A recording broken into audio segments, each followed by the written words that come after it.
The morning Opal Everett pulled a shotgun on Xavier Yates was the same morning she learned her husband was already dead. She did not know either of these things when she woke up. She had risen before the sun, the way she always did, moving through the small farmhouse with the quiet precision of a woman who had learned early that noise attracted attention and attention attracted trouble. She had stoked the fire, set the coffee on, and walked out to the porch with her boots unlaced because there had not been time to lace them before she heard the hoofbeats, 3 riders. Coming fast. Coming from the direction of town. She had the shotgun off the wall and through the door before the lead rider pulled up short of the fence, and when she raised it to her shoulder and looked down the barrel, she did not flinch at what she saw. A big man on a bigger horse, with a jaw like a stone wall and eyes the color of a storm coming in from the north. He had his hands up before the gun was even level with his chest, which told her he had been in enough dangerous situations to know how to raid them. "Mrs. Everett," he said. His voice was low, the kind of low that came from years of shouting over wind and cattle and distance, and had finally settled into something that barely needed raising at all. "I need you to hear something before you pull that trigger." "Then say it fast," she said. "I've got good aim and bad patience this morning." The 2 riders behind him exchanged a look. One of them, a younger man with a bandana around his neck, actually shifted backward in his saddle. "Your husband," the big man said, "Thomas Everett, is dead. He was found 2 hours ago in the creek bed behind Harmon's mill. And before you hear what Silas Crane is going to tell you when he rides out here later this morning, I need you to know that Crane is the one who arranged it." The shotgun did not waver, but something behind Opal's eyes did. She had not loved Thomas. That was a truth she had carried quietly, the way she carried most things.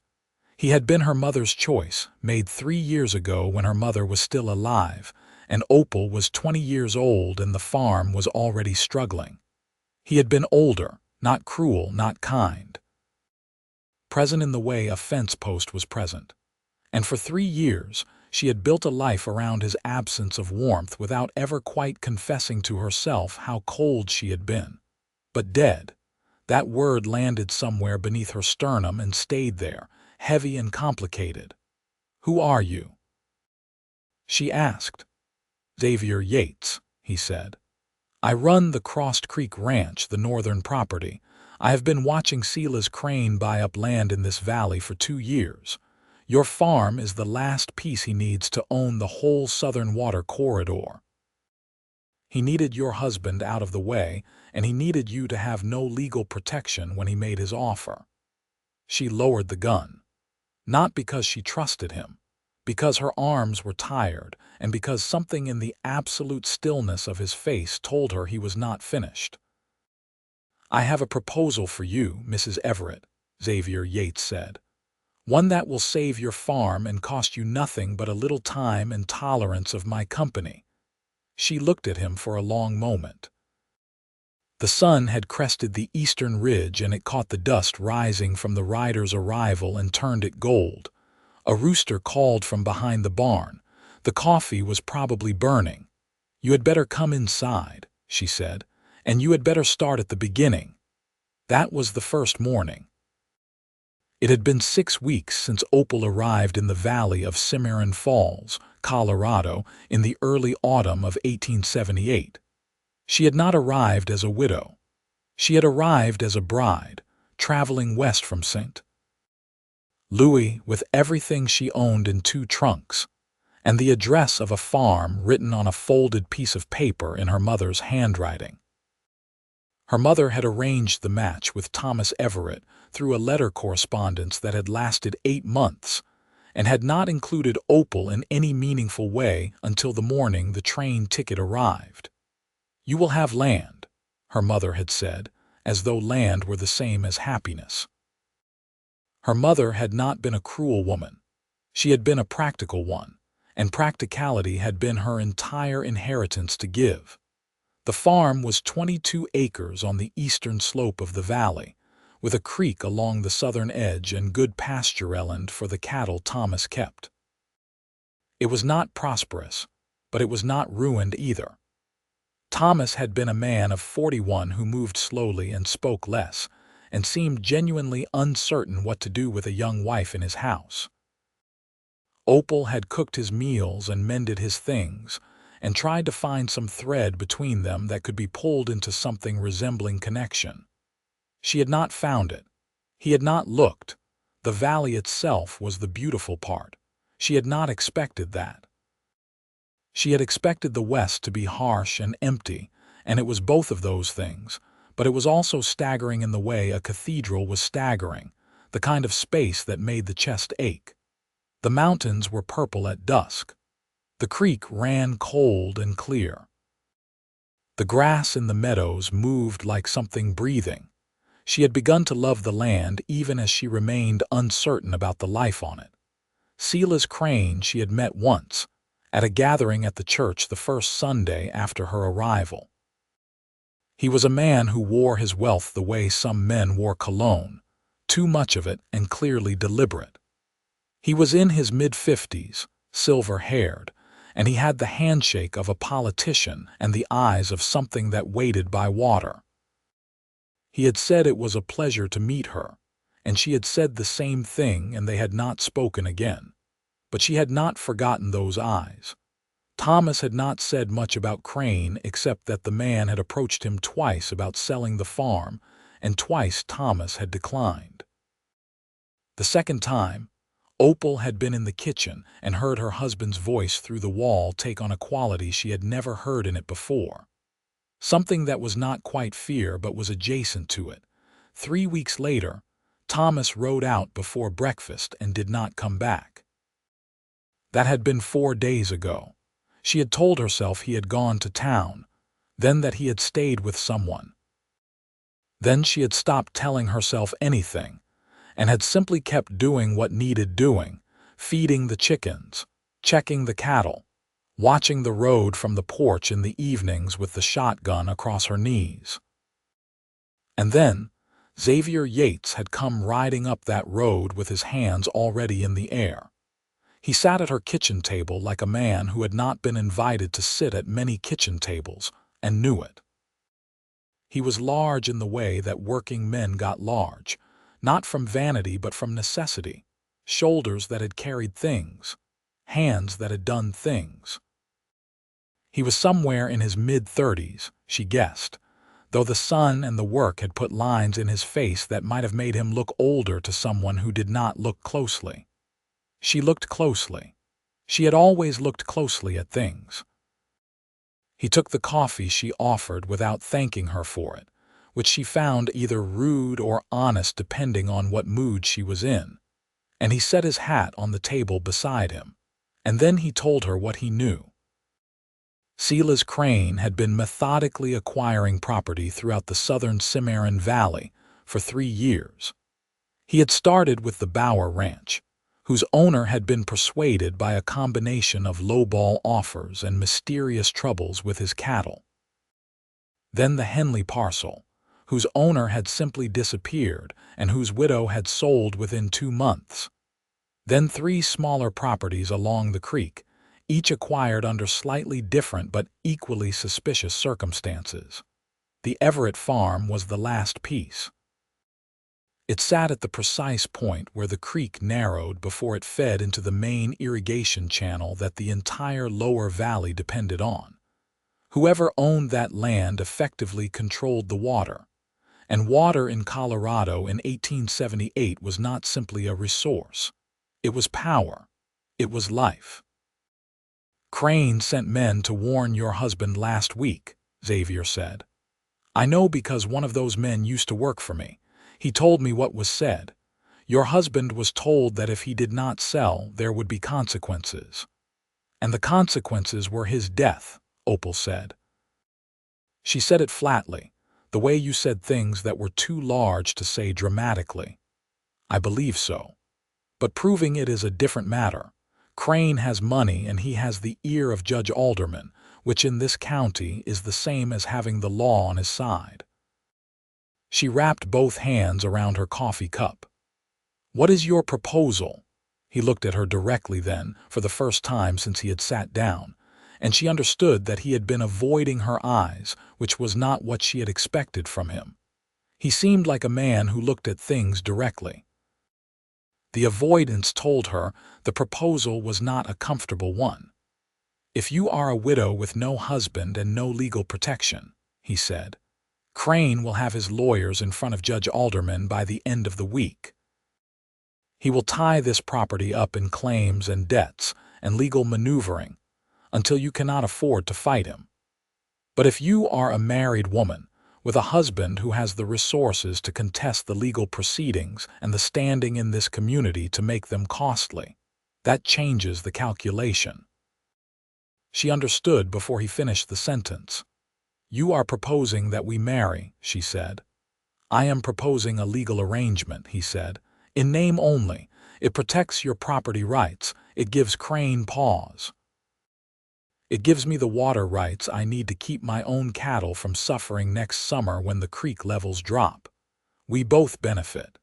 And when the situation is resolved, we can arrange a quiet separation. These things can be managed." She looked at him for a long time. The two riders who had come with him were outside somewhere.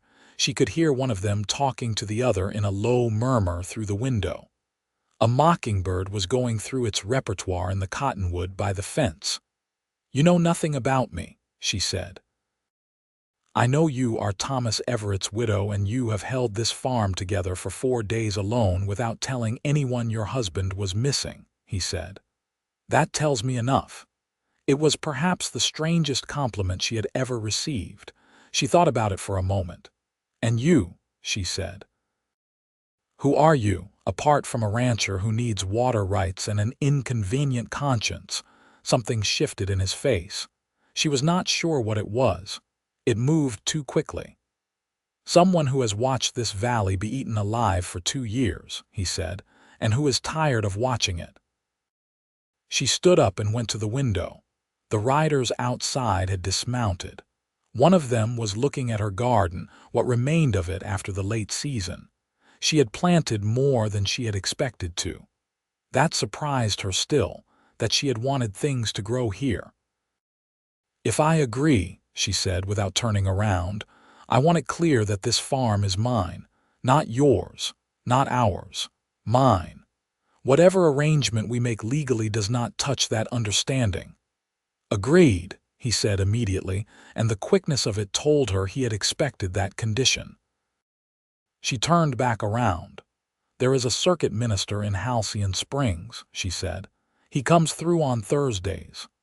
Xavier Yates picked up his hat from the table. "Today is Tuesday," he said. "Then we have 2 days to get the rest of our story straight," she said. She did not sleep well that night. She lay in the narrow bed she had shared with Thomas for 3 months, before he moved himself to the second bedroom without explanation or discussion. And she stared at the ceiling and thought about what she was doing and whether it was brave or desperate or both, and concluded that the distinction probably did not matter much. She thought about Thomas. Whatever she had not felt for him in life, she felt something now that she was fairly certain was grief, though it was a complicated shape of grief, the kind that had room in it for guilt over what she had not felt before. She hoped he had not been afraid at the end. She hoped it had been fast. She thought about Xavier Yates and the way he had looked at her when he said he knew enough, and the way he had looked away before that, and what exactly those 2 things meant in sequence. She got up before dawn and made bread because she needed to do something with her hands. He came back the next morning with a woman she did not know, a compact, sharp-eyed woman of about 50 named Mrs. Ruth Calloway, who turned out to be the wife of Xavier's foreman and who he had apparently brought as some kind of chaperone or social credential, though he explained neither. Mrs. Calloway took one long look at Opal, then one long look at Xavier, and then said, "Well, this is something." and went to look at the garden without being invited to. Xavier stood on the porch with his hat in his hands, which Opal was beginning to understand was a thing he did when he was uncertain, though she doubted he would ever admit to uncertainty directly. "I thought you should have someone here who knows the community," he said. "For the next 2 days, before we go to Halcyon Springs." "You thought people would talk," she said. "People will talk regardless. I thought you should have someone here who can help manage what they talk about." It was practical and somewhat thoughtful, and delivered in the same flat tone he delivered everything, as though feeling attached to words was a foreign practice he had heard about but not studied. She nodded. They spent the morning going over the practical arrangements. The minister in Halcyon Springs, a man named Reverend Goss, would record the marriage. Xavier had already spoken to his lawyer in Cimarron Falls, a man named Walter Pratt, who would file the appropriate paperwork and stand ready to contest any legal challenge Crane made regarding the property. The key, Xavier explained, was speed. Crane did not yet know that Thomas was dead. He would find out officially when the body was claimed, which Xavier had quietly arranged to delay by 1 day, and that delay, combined with the 2-day window to the minister, gave them a narrow but usable margin. "You have thought about this carefully," she said. "I think about most things carefully," he said. "I am not always right, but I am rarely careless." "Is that meant to reassure me?" "It is meant to be honest with you," he said. "I find it is usually more useful." Mrs. Calloway reappeared from the garden with a handful of late-season herbs, and the expression of a woman who had formed an opinion and was keeping it to herself, which Opal gathered was not her natural state. That afternoon, while Xavier and his foreman's wife sat in her kitchen, Opal went out to the barn and stood in the quiet smell of hay and horses and allowed herself, for exactly 10 minutes, to feel the full weight of what had happened and what she was about to do. She pressed her hands flat against the worn wood of a stall partition and breathed, and the horse inside turned its large liquid eye toward her, with the uncomplicated sympathy that only animals manage to extend without expectation. Then she wiped her face, straightened her back, and went inside to tell them she was ready. The ride to Halcyon Springs on Thursday morning was done in Xavier's wagon, a good solid buckboard with a matched pair of bays that were clearly well kept. Mrs. Calloway rode in the back with a basket of food she had brought from somewhere, and did not explain. The 2 ranch hands who had ridden with Xavier on that first morning rode alongside, and Opal understood that this was both escort and witness, a small, quiet caravan making its way along the valley road with the mountains watching from every direction. She wore the best dress she had, a dark blue wool that had been made for her before she left St. Louis, and that she had worn for her first wedding too, which felt either ironic or economical. She could not decide which. She had her hair pinned up properly. She had her hands folded in her lap, and her spine straight, and her face arranged into the expression she used when she needed the outside of herself to be calmer than the inside. Xavier wore a clean shirt and a jacket that looked like it had been pressed that morning, which she found unexpectedly touching. He was shaved, which changed the line of his jaw in a way that made him look younger, and, she noticed with a small internal commotion she chose to ignore, quite striking. They did not speak much on the road. He asked her once if she was comfortable. She said she was. He nodded and returned his attention to the horses, and the silence between them was not exactly comfortable, but it was not hostile either. It was the silence of 2 people who were each very much in their own heads about the same thing. Reverend Goss was a small man with cheerful eyes and a tendency toward brevity that Opal appreciated. He did not ask many questions. He had known Xavier for years, apparently, and had been told only that Xavier was marrying Thomas Everett's widow, and that the circumstances were complicated and that his discretion was appreciated. He had said, according to Mrs. Calloway, who had apparently prepared the ground, that he had lived in Colorado long enough to know that circumstances were often complicated, and that his job was the words, not the story. The ceremony was short. The church was empty except for the four of them and Mrs. Calloway. Opal said the words she had said once before, in a different church, in a different state, meaning them differently this time, or perhaps meaning the different parts of them differently. She said the word honor, and she meant it. She said the word cherish, and she filed it away as something to be determined. She said, until death parts us, and she thought briefly of Thomas, cold in the creek bed, and set that thought down gently.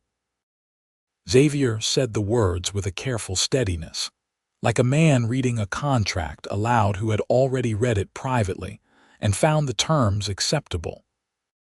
He slid a ring onto her finger that she had not expected, a plain gold band, and when she looked up at him with an expression that she was aware contained a question he could not miss, he said, very quietly, "It belongs to the arrangement. You may keep it afterward if you want, or return it, whichever you prefer." She kept her expression neutral. Reverend Goss said he now pronounced them man and wife, and Xavier shook the Reverend's hand, and Opal felt Mrs. Calloway take her arm with a warmth that was surprisingly genuine, and they walked out of the church into the Colorado morning, where the sky was absolutely enormous, and a hawk was making slow circles above the valley, below, as though it had been there all along, waiting for this moment to mean something. On the way home, she finally said, "You brought a ring." "I am not accustomed to doing things halfway," he said. She looked at the band on her finger. It caught the late morning light. "Was it your mother's?" He was quiet for a moment. "No," he said. "My mother's ring is buried with her." She did not ask anything more about that. The real trouble began the very next morning. Silas Crane arrived at the farm in a coach she could have put 3 horses in, accompanied by 2 men in good suits who carried leather cases, and the particular smugness of men who had been told the outcome before the meeting began. Opal met them on the porch, alone. She had sent word to Xavier the previous night by way of one of the ranch hands, but she did not know if he would arrive in time, and she had not built her sense of self around waiting for rescue. She was 23 years old, and she had been standing on her own longer than most people realized when they looked at her. Crane stepped out of the coach and looked at her with an expression of practiced sympathy that made her want to check her pockets for missing valuables. "Mrs. Everett," he said, "I was so grieved to hear about your husband. A terrible tragedy." "Mrs. Yates," she said. He stopped. She watched the information land and recalibrate behind those water creature eyes. The 2 men with leather cases exchanged a look. "I beg your pardon," Crane said. "My name is Opal Yates," she said. "I married Xavier Yates in Halcyon Springs on Thursday. You may verify it with Reverend Goss if you like. I am sure Mr. Pratt, my husband's attorney, can provide you with whatever documentation you require." The silence that followed was deeply satisfying in the way that only a silence that had cost you a great deal to earn could be. Crane recovered, the way men of his particular kind always recovered, by rearranging the surface while everything underneath continued working. "I see," he said. "Well, my condolences remain, and my offer to purchase this property remains as well. I hope you and your husband will consider it seriously. This land carries certain responsibilities that a young woman new to the West might find overwhelming, and I am prepared to be very generous." "I am not overwhelmed," Opal said, "and the land is not for sale." He gave her a smile that did not reach any part of his face above the lips. "I will be in touch with Mr. Yates directly," he said. "You may," she said. He will tell you the same thing." They left in the coach, the two suit men climbing in with their leather cases and their recalibrated smugness, and Opal watched the coach until it disappeared around the bend, and then she sat down on the porch step because her legs had decided, very reasonably, that they had held their ground long enough. Xavier arrived 40 minutes later at a gallop, dust-covered and clearly having pushed the horse harder than he normally would. He swung down before the animal had fully stopped and was on the porch in 3 strides, and stopped when he saw her sitting there. "I saw Crane's coach on the road," he said. "He was already leaving." "Yes," she said. He looked at her. She was aware that she looked like someone who had just done something that cost them something and was deciding whether to admit it. "You handled him," he said. "It was not a question." "I told him my name," she said. He sat down on the porch beside her, not close, a proper distance. But he sat, which she had not expected. She had expected him to remain standing the way he seemed to prefer, upright and contained. "How did it feel?" he asked. She thought about it honestly. "Strange," she said.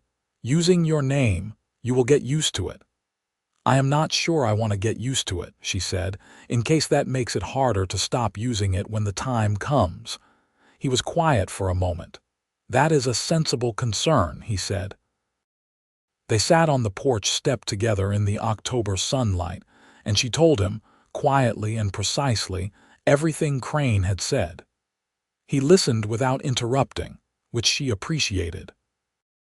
When she was done, he said he would speak to Walter Pratt that afternoon, and that they should expect Crane to come at them through legal channels within the week. "He will look for debts," Xavier said. "Any outstanding loans Thomas may have had. Any claim he can make that the property was encumbered before our marriage." "Was it?" she asked. "Were there debts?" "I do not know. We need to find out before he does." She nodded. "Thomas kept his papers in the bureau in the bedroom." Neither of them said anything about the implications of that. That the bedroom was hers. That the bureau was therefore hers to access. That this was a privacy she was being asked to surrender in the practical service of the arrangement. She got up and went inside and brought out the small tin box from the bottom drawer of the bureau, and they sat at the kitchen table together and went through Thomas Everett's papers. It took an hour. Thomas had been a methodical man in his way, everything dated and labeled. There was a land deed, properly recorded. There was a note from a bank in Denver, 6 years old and marked paid. There was a receipt from a seed merchant. There were 3 letters from Thomas's brother in Missouri that she had not known existed, letters full of ordinary news about crops and weather and a nephew's illness.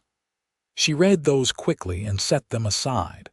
And there, at the bottom of the tin, there was a document she had not expected. It was a promissory note, dated 8 months ago, for $450 borrowed from the Cimarron Valley Land and Cattle Company, which was, Xavier told her in a very quiet and controlled voice, one of Silas Crane's holding entities. "Thomas borrowed money from Crane," she said. "And Crane let him," Xavier said, "and then arranged for him to be unable to repay it." She spread the note flat on the table and looked at it. The handwriting on it was Thomas's, which made her chest do something complicated. He had signed his own trap without knowing it. "Can this be used to claim the land?" she asked. "He will try. If the estate is in default, the creditor can make a claim, but because we are married and I am assuming the estate's obligations as the current holder, it changes the legal standing significantly. Pratt can argue that the debt transfers and that we have the means to settle it." "Do we have the means to settle it?" He looked at her steadily. "I do," he said. She held his gaze. "That is a great deal of money." "It is," he agreed. "You were not required to take on Thomas's debts when you proposed this arrangement," she said. "No," he said. "But I am not willing to let Crane use it as a weapon. Consider it a loan if that makes it more acceptable. You can repay it when the farm turns a profit." She looked at him for a long time. He met the look without shifting or looking away, which she was learning was one of his characteristics, this absolute steadiness under examination, as though he had nothing in him that he was afraid of her seeing. "Why are you doing this?" she said. "The water rights, I understand, but paying off a dead man's debt to a snake, that is more than a business arrangement." Something happened in his face, just briefly, a kind of door opening and closing before she could see what was behind it. "I have lived in this valley for 12 years, he said. "I have watched Crane destroy good people and good land for 3 years, and I have not done enough to stop it. Your husband is dead because I was not fast enough. I can live with a great many things. I cannot live with that easily." She thought about this. "You feel responsible," she said. "I feel that doing something now is better than feeling guilty about not doing something before," he said, which was perhaps the most pragmatic thing she had ever heard anyone say about guilt, and she respected it enormously. She folded her hands on top of Thomas's promissory note and said, "All right, let us deal with Crane then." The next 3 weeks were a war fought in courtrooms and law offices, and across the counter at the clerk's office in Cimarron Falls, a town she was getting to know faster than she had expected. Walter Pratt was a thin man with spectacles and the quiet ferocity of a terrier who had learned to channel his instincts into paperwork, and she liked him immediately. He filed challenges and counterclaims and responses with a speed that clearly surprised Crane's lawyers, and Xavier paid the debt to the Cimarron Valley Land and Cattle Company in full by bank draft within 5 days of finding the promissory note, which removed that particular weapon entirely. Crane was not finished. He never seemed to be finished. He had someone circulate a story in town that Thomas Everett's death had not been accidental, which was true, and that Xavier Yates had been involved in it, which was not. The rumor spread the way rumors spread in small places, quickly and with embellishment, and within a week there were people in town who would not meet Xavier's eye, and at least one who crossed the street when they saw him coming. Opal heard about it at the dry goods store when she went for supplies, and Mrs. Harmon, the shopkeeper's wife, said something with a carefully constructed neutrality that was actually pointed in a very specific direction. Opal bought her supplies and walked back to the wagon where Xavier was waiting and told him what was being said. He received the information with the controlled stillness that was his particular way of absorbing bad news, and then he said, "I expected something like this. It does not bother you?" She asked. "It bothers me," he said, "but being bothered and being surprised are different things." She thought about this as they drove back along the valley road. The mountains were dusted with early snow above the tree line. The aspens had gone gold and some had already shed their leaves, and the white trunks stood bare against the slope like something written in a language she was still learning to read. "What did people think of you before this?" she asked. "In town?" He considered the question with the seriousness he gave most questions. "They thought I was difficult," he said, "and they were right. I do not attend social occasions frequently. I do not make easy conversation. I have been in 2 arguments with town council that were moderately public. I am not a popular man. I am generally respected, or I was. Being difficult is not the same as being suspected of murder," she said. "No," he agreed, "it is not." She looked at the side of his face. The jaw, the lines at the corners of his eye, the way he held the reins with a looseness that was not carelessness but a kind of practiced ease. "We should be seen together more in town," she said. "If we are an established couple with a normal life, it makes the rumors harder to sustain." He looked at her then, briefly, before returning his attention to the road. "You are proposing that we perform a marriage," he said. "I am proposing that we do not give people reasons to doubt what is real," she said. "The marriage is real. We just need to let people see it." "What does that mean practically?" "It means I come with you when you go to town. It means we sit together at church. It means that if Mrs. Calloway invites us to a Sunday dinner, we go." He was quiet for a moment. "Mrs. Calloway has been trying to get me to Sunday dinners for 4 years," he said. "She will enjoy this enormously." "Good," Opal said. "She deserves to." The Sunday dinners became a regular thing. Not just at the Calloways, who had a comfortable ranch house and 4 children, and a table that was never quite large enough for the number of people who ended up around it, but gradually at other homes as well, as the community, practical people who judged characters by behavior more than rumor, began to form their own opinions about the Yates marriage. It was at the Calloway table, 3 weeks into November, that Opal first heard Xavier laugh. She had not heard him laugh before. She had not been sure he could. He had a dry sort of humor that emerged sometimes in the flattest possible delivery, but laughing was a different thing.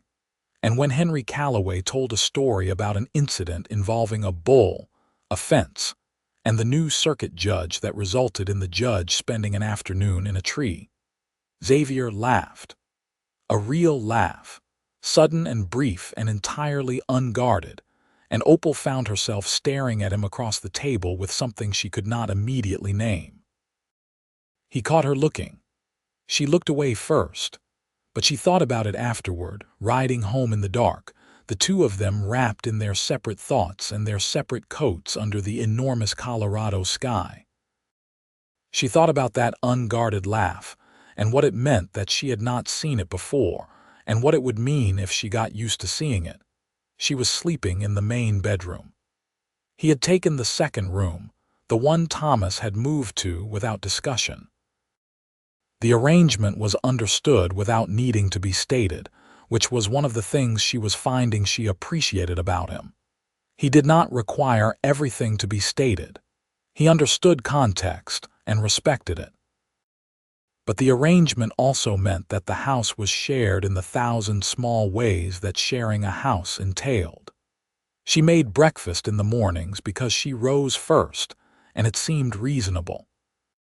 He had taken to coming in at the end of the day with wood for the stove without being asked, because he had noticed the pile getting low. She had mended a tear in his jacket without mentioning it. He had fixed the hinge on the henhouse without mentioning it. They were accumulating these small, unannounced kindnesses, like a currency whose value neither of them had agreed on yet. She found herself listening for the sound of his boots on the porch in the evenings. She noticed when he came in later than usual. She had begun to learn his silences, the difference between the silence of a man who was tired and the silence of a man who was thinking about something difficult, and the silence of a man who was simply comfortable in a space. She told herself this was practical.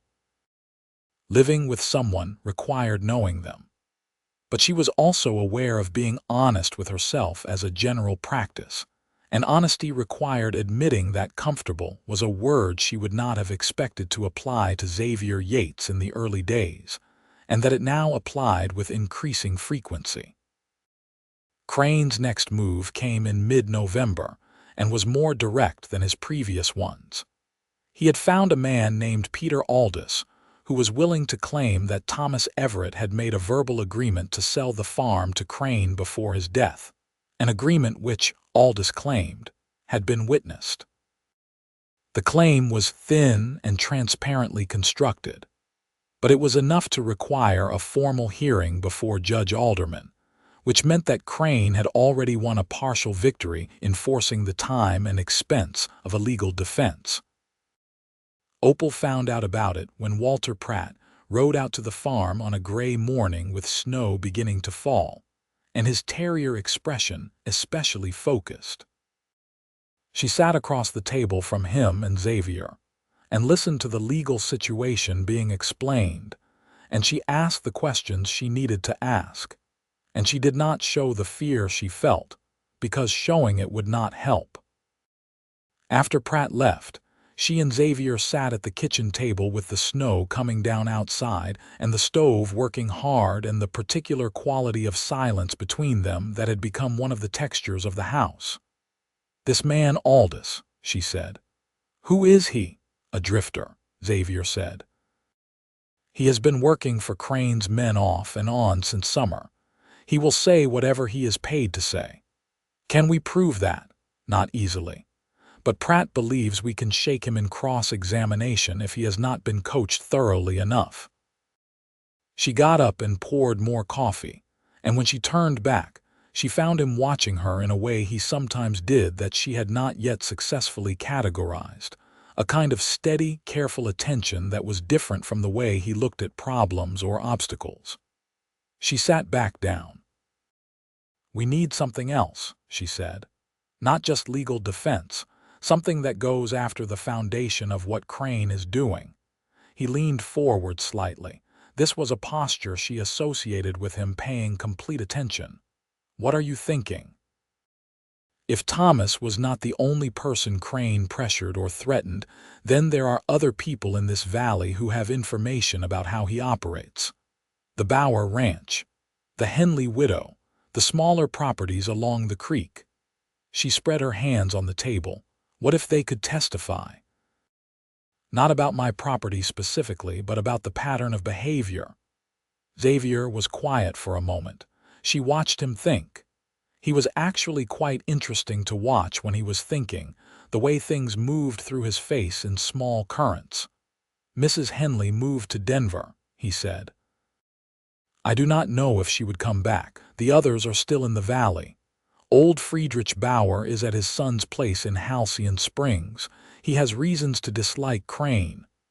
"Will you ask them?" she said. "Yes," he said, without hesitation. "I will ride out tomorrow." "I will come with you," she said. He looked at her for a moment. "It will be cold." "I grew up in Missouri," she said. "I know cold." The corner of his mouth moved, not quite a smile, the suggestion of one. "All right," he said. They rode out together in the morning. 2 horses, because the terrain was better managed that way. And the snow from the night before had settled into a thin, bright crust that caught the sunlight in a way that was almost aggressive. She was riding a bay mare from Xavier's stock that he had offered without comment, and that handled beautifully, responsive and steady on the frozen ground. Friedrich Bauer was a man of 70, stout and white-haired, who received them in his son's parlor with a wariness that dissolved into something fiercer when he understood what they were asking. He had sold his ranch to Crane's people under circumstances he described in detail, a degree of detail that told Opal he had been waiting for someone to ask. His cattle had been poisoned. A fire had started in his hay barn.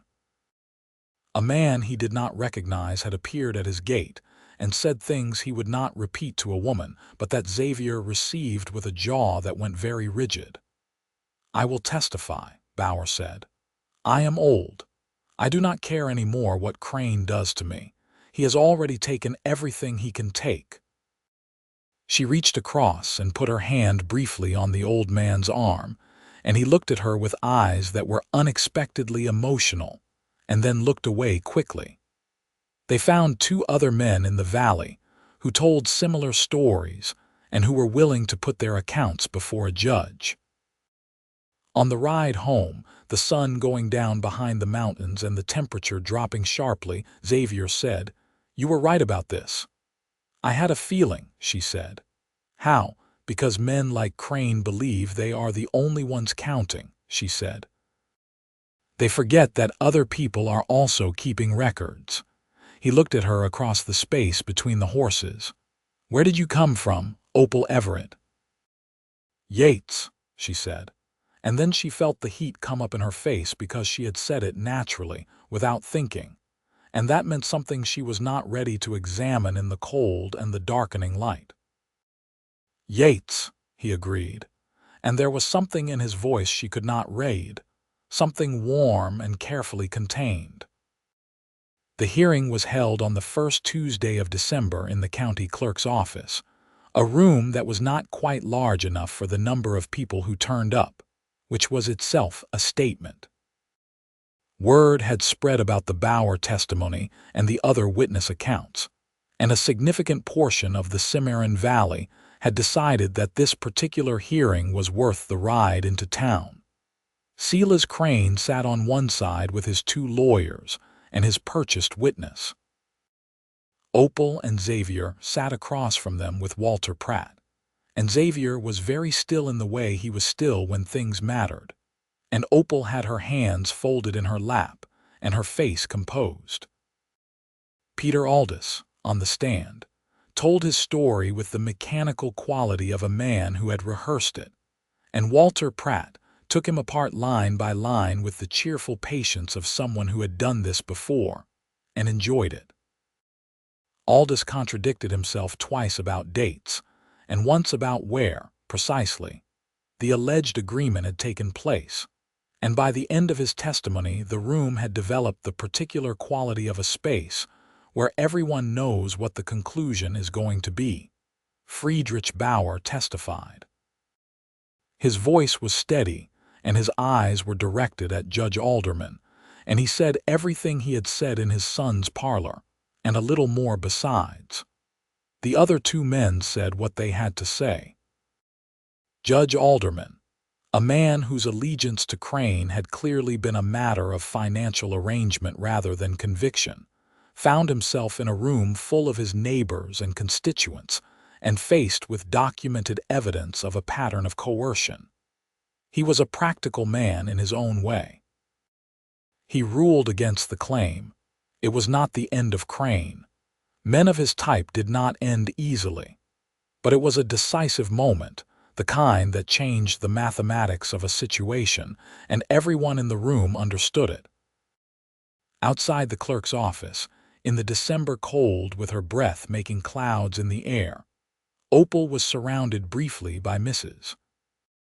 Calloway and 2 other women she had gotten to know over the preceding weeks, and she answered their warmth with genuine gratitude, and then looked across the small crowd for Xavier. He was standing apart, the way he tended to stand, talking to Walter Pratt with his head bent slightly to accommodate the lawyer's shorter stature. But he was watching her, she realized. Over Pratt's head, he was watching her with that particular steady attention. She walked toward him and he straightened. Pratt, who had good instincts, said something about paperwork and excused himself. "We did it," she said. Pratt did most of it. "You rode to Halcyon Springs in 20 degrees of cold and talked Friedrich Bauer into testifying," she said. "That was not Pratt. That was your idea," he said, "and your execution," she said. She was standing quite close to him because the crowd had necessitated it, and then neither of them had corrected for the crowd thinning. "Xavier." He looked at her, and this time there was nothing careful about it. Whatever door usually closed quickly was simply open. "This started as an arrangement," she said. "I need to know if it is still only that." He was quiet. Around them, people were dispersing into the cold December street, calling to each other, horses stamping, voices carrying. The world doing its ordinary business around the edges of this very specific and unordinary moment. "No," he said. "It is not only that. It has not been only that for some time." She felt something in her chest settle, the way something settles when it has been in motion for so long you stopped noticing the movement, and now you notice the stillness. "I did not come to this valley looking for anything," she said. "I came because my mother arranged it and I did not have better options. I did not expect to find in any of this something that I actually wanted to keep." "And you do," he said. "Want to keep it?" "I want to keep all of it," she said. "The farm, this valley, the Sunday dinners. The sound of your boots in the evening." She paused. "And you, if you want to be kept." The corner of his mouth moved. This time it completed into something actual. "I am not generally considered easy to keep," he said. "I know," she said. "I am not particularly easy either." "No," he agreed, and there was warmth in it, undisguised now, enough to be felt even in December air at the edge of the Colorado mountains. "No, you are not, and I have found that I prefer it that way." He offered her his arm, and she took it, and they walked down the December street of Cimarron Falls together, which was a thing they had done before but had not felt like this before, this simple and this certain. Christmas that year was the first holiday they spent together as something that was no longer pretending to be something.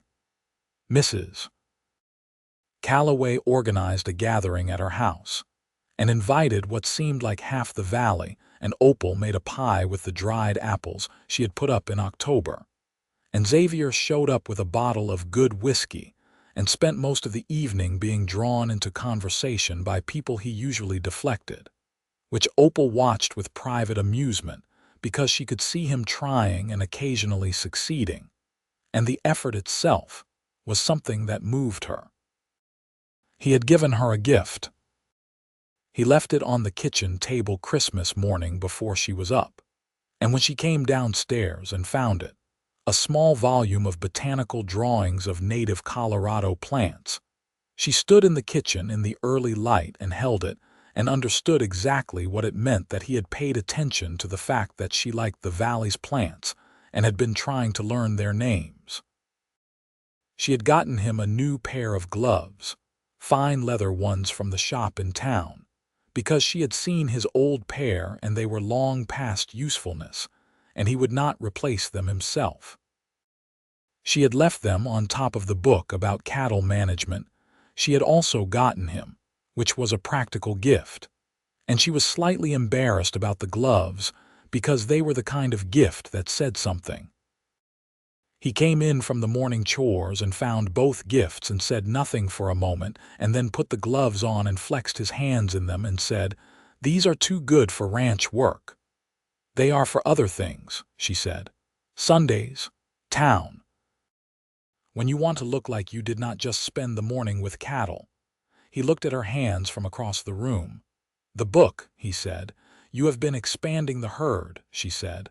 "I thought the section on winter grazing might be useful."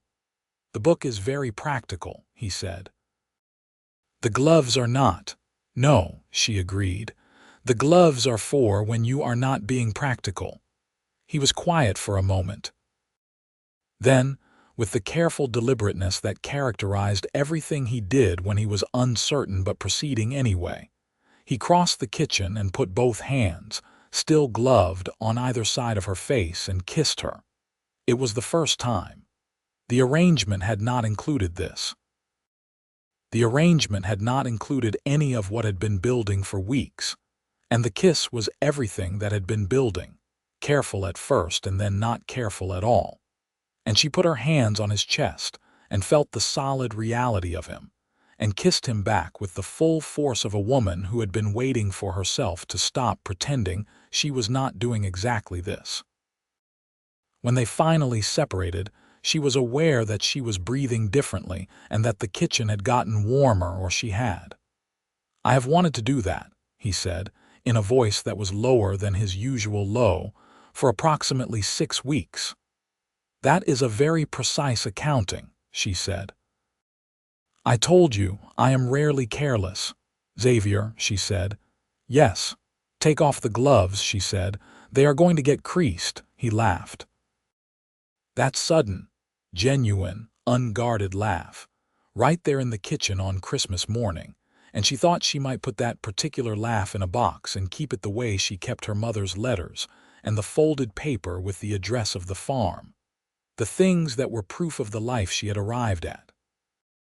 January was cold in a way that meant business, the kind of cold that required the entire household to take it seriously. The cattle needed extra hay and extra water and attention twice daily. The creek froze along the edges, and the pipes to the house required constant management. The horses needed extra grain. Everything required more of everything, and they did it together without discussion, moving through the work with an efficiency that came from having learned each other's pace and rhythm over the preceding months. Xavier had moved from the second bedroom to the first with the same absence of ceremony that characterized most of his decisions, simply and without fuss, and the change had settled into the household like everything else, quietly and completely. In the cold evenings, they sat by the stove and she read and he repaired things, always something that needed repairing on a working ranch. And sometimes they talked and sometimes they did not, and both were equally right. She told him about her mother one evening, about Missouri and the boarding house where they had lived after her father left, and the way her mother had managed everything with a terrible competence that Opal had inherited before she understood she was inheriting it. He told her, on a different evening, about his own father, a man who had come west from Ohio in 1857 and built the Crossed Creek Ranch from nothing, and who had not been an easy man to love, but who had loved the land with a purity of feeling that Xavier had absorbed without quite meaning to. "He died when I was 26, Xavier said. He left me the ranch and the debt on it and one sentence of advice, which was to trust no one who smiled too easily. Crane smiles easily, she said. Every man who ever cost me anything has smiled easily, he said. You, on the other hand, are quite difficult to make smile. That is not true, she said, slightly offended. It was true at the beginning, he said. In the first weeks, you were very, very contained. She thought about this. I had good reasons, she said. I know, he said. That was not a criticism. She looked at him across the stove's warmth. You are not an easy man to read, she said. I want you to know that, I have been told. And yet, she said, I find that I keep reading you anyway. He reached across the space between their chairs and took her hand and held it with the simple, complete intention that was one of the things she was coming to love most about him, the way he did nothing halfway. Silas Crane did not concede in January. He was not finished. She had not expected him to be. His next approach was to attempt to have the marriage itself challenged, through a legal argument that the marriage had been entered into fraudulently as a business arrangement and was therefore not valid. This was, as Walter Pratt said with something approaching outrage, extraordinarily thin as a legal argument, but it was enough to require a response, and it was clearly designed to embarrass them publicly, to force them to either defend the authenticity of their marriage in ways that would require exposing their private life, or to be unable to defend it. Pratt came to them with the news in late January, and Opal sat with the information for a moment before she said, He is trying to use our truth against us. Pratt looked confused. Xavier understood immediately. He does not know that the arrangement has become something different, Xavier said. He assumed, she said, that the marriage was one thing and he is trying to exploit that thing. But it is not that thing anymore. And the irony is that the truth of what it is now is the strongest possible defense. The court is unlikely to require personal testimony about the nature of your marriage, Pratt said carefully. No, she agreed. But it matters that we are not afraid of it. Pratt filed the response, and the challenge was dismissed within 2 weeks as legally insufficient.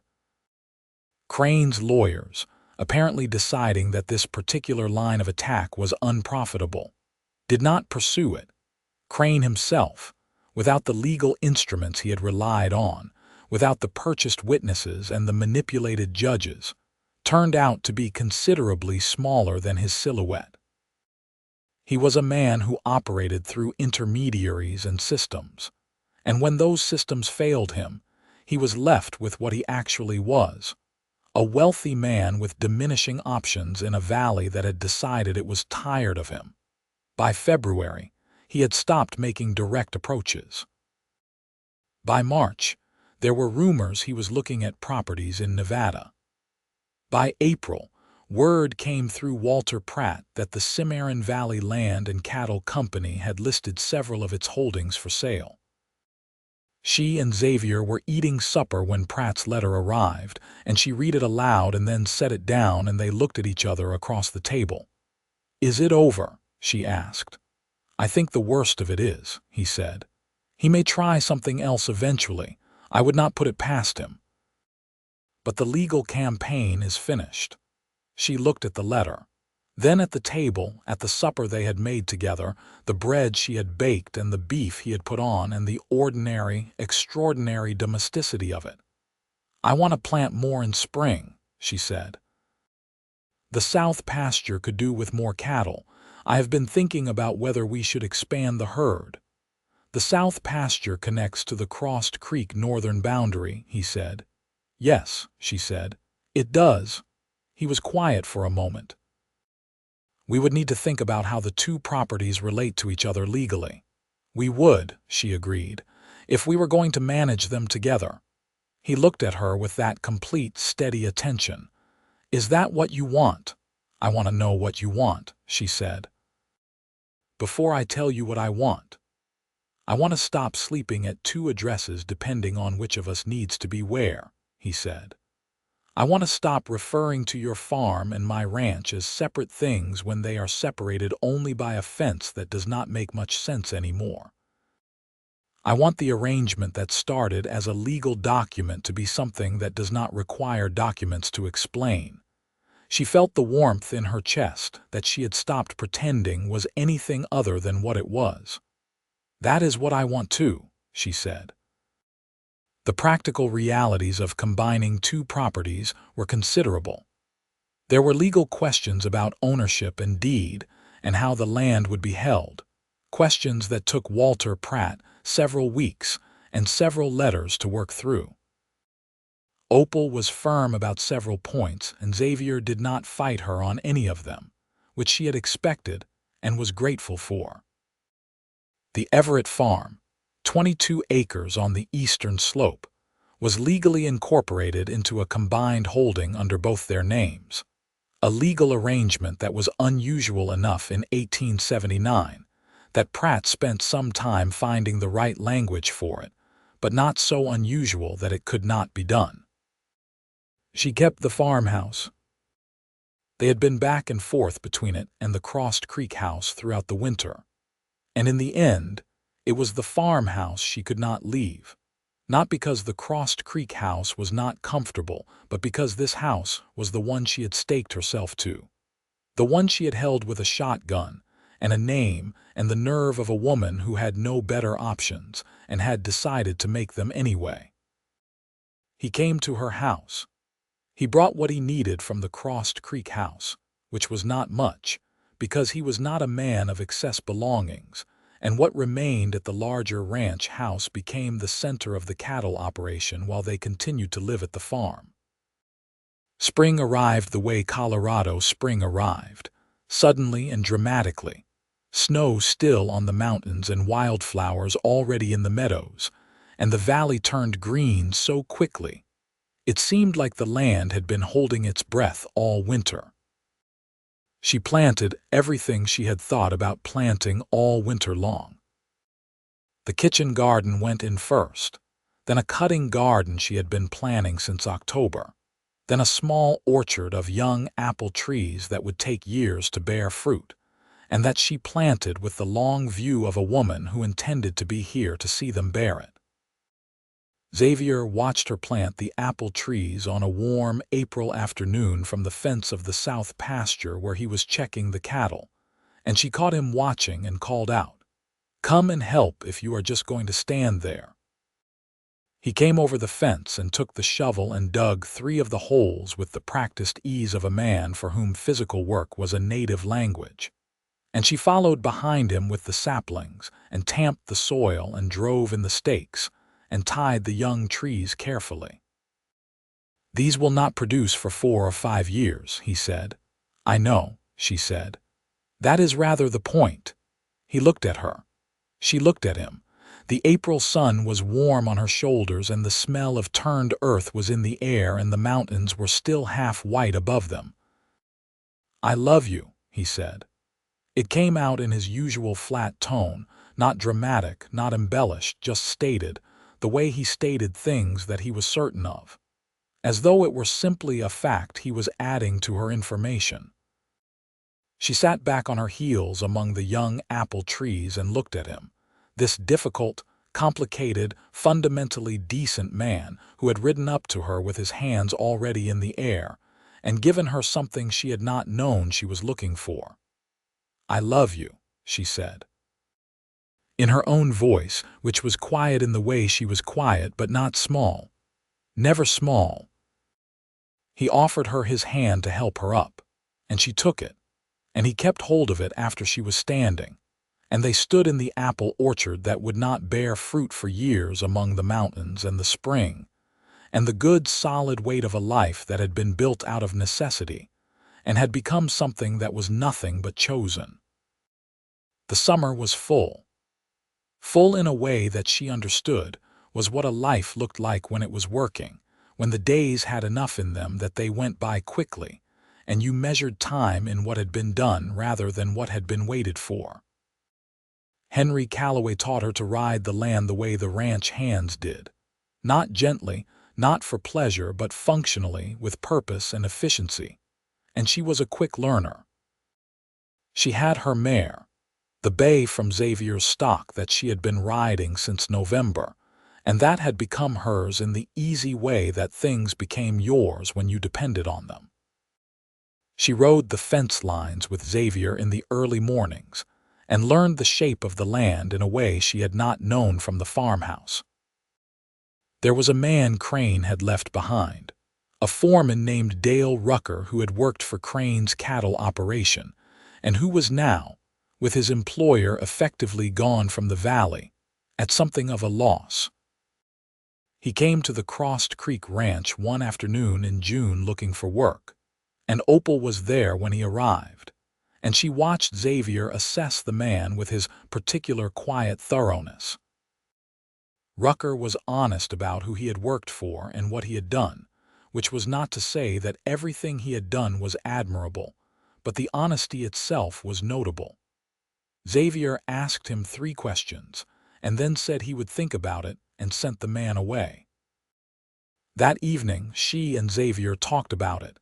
"He may have information about Crane's operations," she said.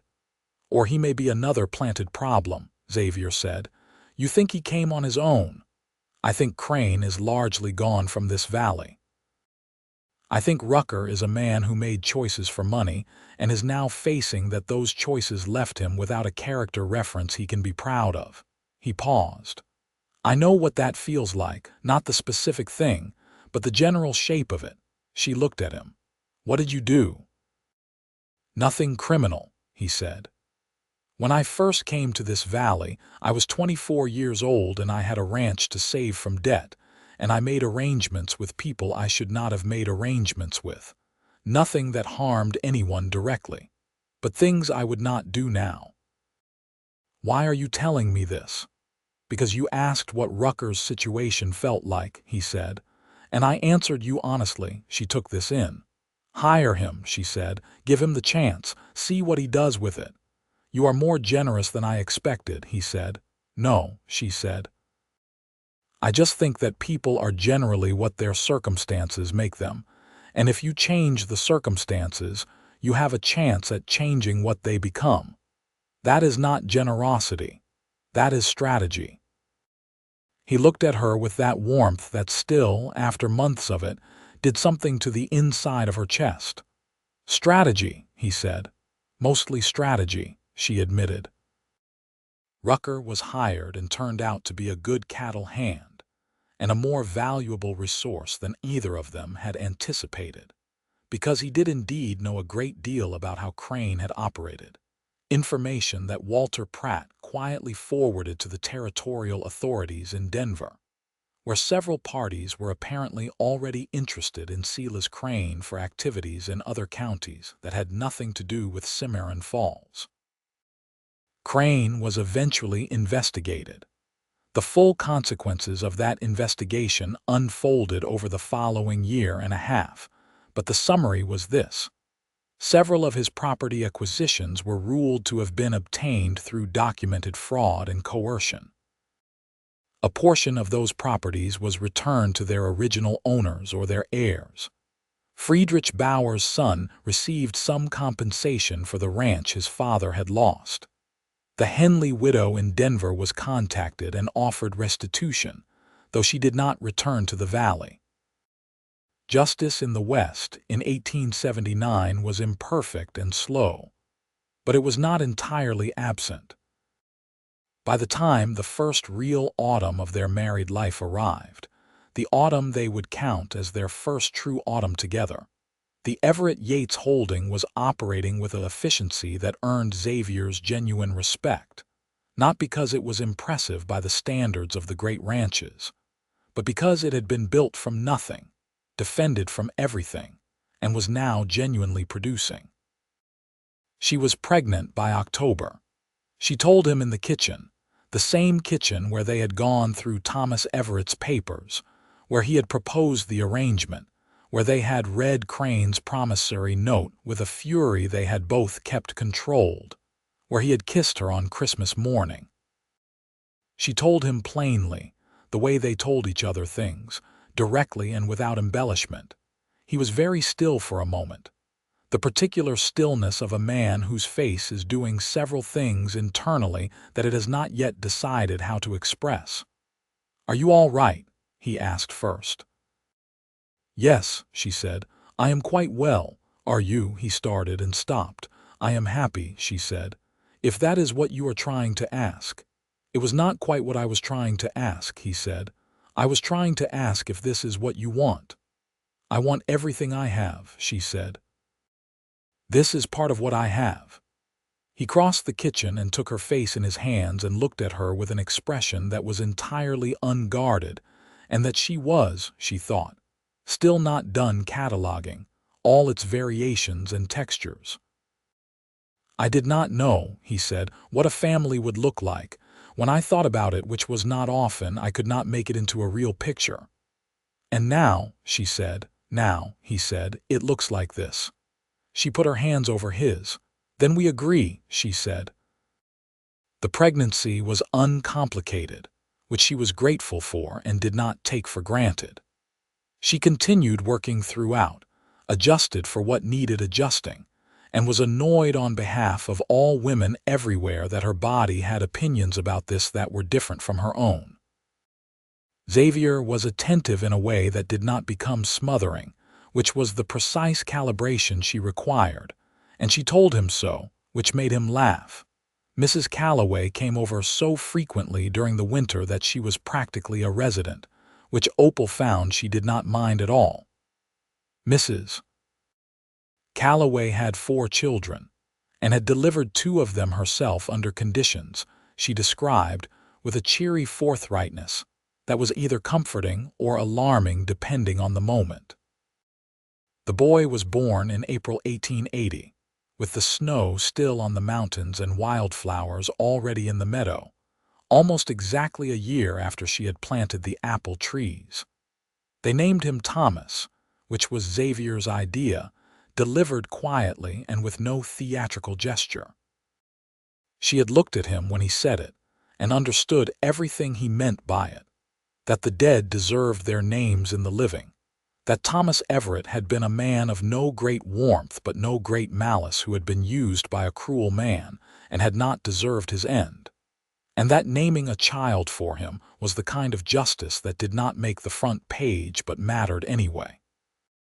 Thomas Xavier Yates arrived at dawn, loud and definite, and was placed in his father's arms by Mrs. Calloway, who said, with great satisfaction, "Well, look at that," as though Xavier holding his son was the conclusion she had been working toward all along. Xavier held the baby with the careful, absolute concentration he brought to everything that mattered, and looked at this small, loud, new person with an expression that was entirely new, that she had not seen before in any variation, and that she thought might be the most valuable thing she had ever witnessed. She lay in the bed that had once been too quiet and watched the man she loved hold their son in the April morning, and felt the sum of everything she had built and everything that had been built around her. The farm, the valley, the life that had started as necessity and had become so thoroughly, irreversibly chosen. The apple trees were a year old. In 4 more years they would bear fruit. She intended to be here for it. The years moved the way good years moved, with the substance of things lived rather than the hollow feeling of things merely survived. Thomas grew into a child of definite opinions and considerable volume, with his mother's tendency to assess situations quietly followed immediately by his father's tendency to act on them directly, a combination that proved effective and occasionally alarming. 18 months after Thomas, there was a daughter.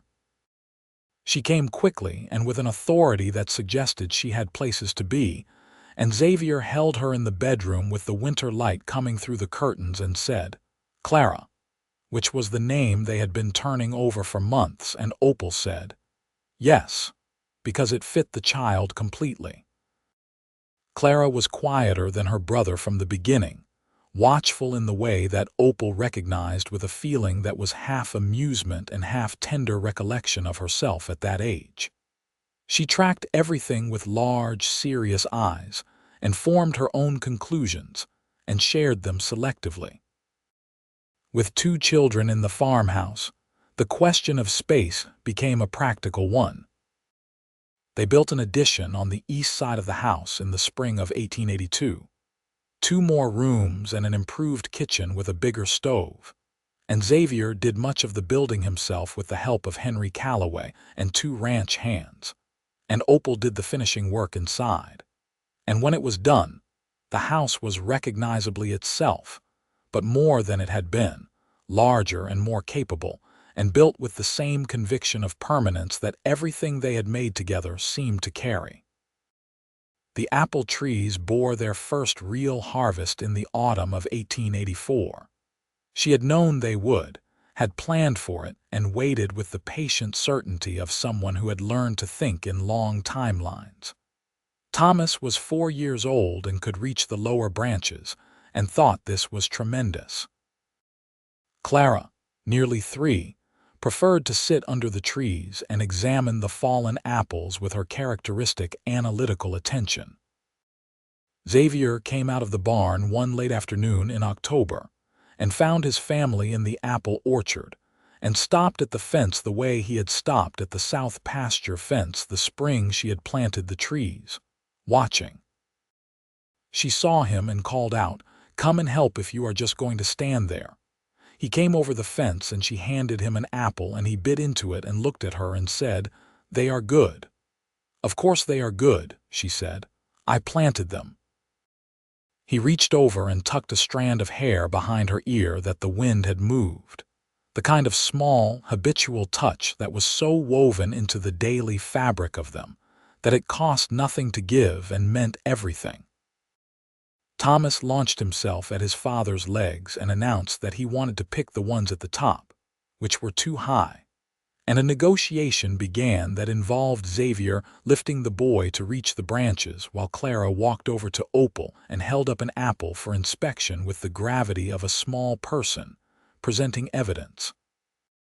"This one," Clara said. "A good one," Opal agreed. "What do you think we should do with it?" "Pie," Clara said definitively. "Papa's favorite." "It is," Opal agreed. "You are paying attention." "I always pay attention," Clara said with a certainty that was entirely her mother's.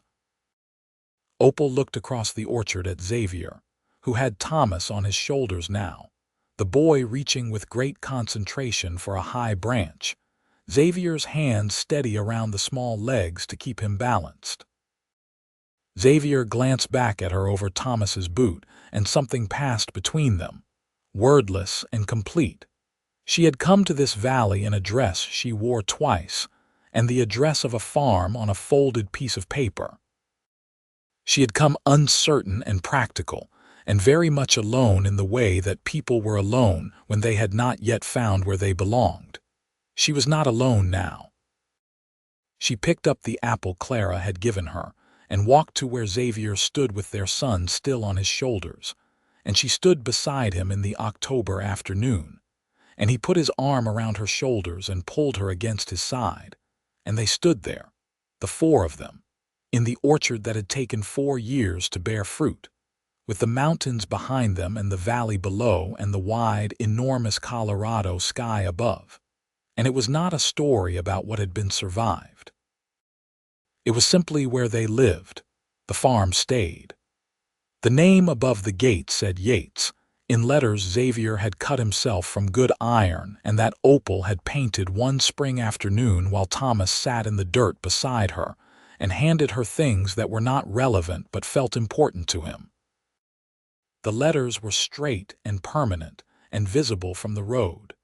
Silas Crane died in Nevada in 1886 under circumstances that were not reported in the Cimarron Falls paper because no one felt he had earned the column space. Walter Pratt wrote them a brief letter informing them of the fact. Xavier read the letter and set it down and said nothing for a moment, and then said, "Good," which was exactly the right amount of thing to say. Friedrich Bauer died the same year, peacefully, at his son's house in Halcyon Springs, and Opal went to the service with Xavier and sat in the small church, and thought about the old man's voice saying, "I will testify," with the force of someone who had nothing left to lose, and had decided to spend it on something true. Ruth Calloway remained one of the closest people in their lives until the end of the decade and beyond. And when her youngest daughter married a ranch hand from the Eastern Valley in 1887, Opal made the wedding cake, and Xavier stood with Henry Calloway, and the two of them stood side by side outside the church afterward in the long summer light with the look of men who had been friends long enough that they did not need to talk much. Dale Rucker continued to work the Crossed Creek Ranch, and proved himself sufficiently over the years that Xavier put him in charge of the cattle operation, which freed Xavier to spend more time on the decisions he was actually good at. Rucker never spoke about his time with Crane, without the expression of a man carrying something he had decided he could not put down but had learned to carry better. In the spring of 1888, when Thomas was 8 and Clara was 6, and the apple orchard was in full production, and the farm had expanded by another 12 acres along the creek, Opal found out she was pregnant again. She told Xavier in the kitchen, same directness. He was quiet for the same moment and then asked if she was well in the same order, and she laughed at him for it, and he said, undefended, "I will always ask that first." "I know," she said. "I love that you do." The second daughter arrived in October, which meant apples again, which felt right. They named her June, which was no one's name in particular but suited her, a name that was warm and straightforward and without complication, like the child herself. 3 children in the farmhouse that had once held one uncertain woman and the ghost of a lonely marriage. 3 children, and a man who had ridden up with his hands in the air and stayed, permanently, with the same conviction he brought to everything he decided to commit to. Xavier built a swing on the oak tree at the edge of the yard that summer, which was a thing he had apparently thought about doing for 2 years and had finally gotten around to, and it became the architectural center of every summer afternoon, contested and beloved. She watched him push June on the swing one evening in the long October light, the baby laughing with the complete abandon that babies brought to everything, and Thomas and Clara arguing nearby about something with the focused energy of siblings who would never in their lives run out of things to have opinions about, and the mountains behind them turning the colors they turned at the end of summer. She had planted herself here. That was the only way to say it. The way she had planted the apple trees with the long view, with the understanding that some things required time to become what they were going to be. She had not known, arriving in this valley with her 2 trunks and her folded address and her practical inheritance from a practical mother, that this was what she was doing. She knew it now. Xavier looked up and found her watching from the porch and held her gaze across the yard and the swing and the arguing children. And she thought of the morning he had come up the road with his hands already raised, and she had stood on the porch of a different version of herself with a shotgun that she had been genuinely prepared to use, and how far those two people had traveled from that moment to this one. She raised her coffee cup toward him in a small, private gesture. He raised his chin in return. It was not a sweeping declaration. It was better than that.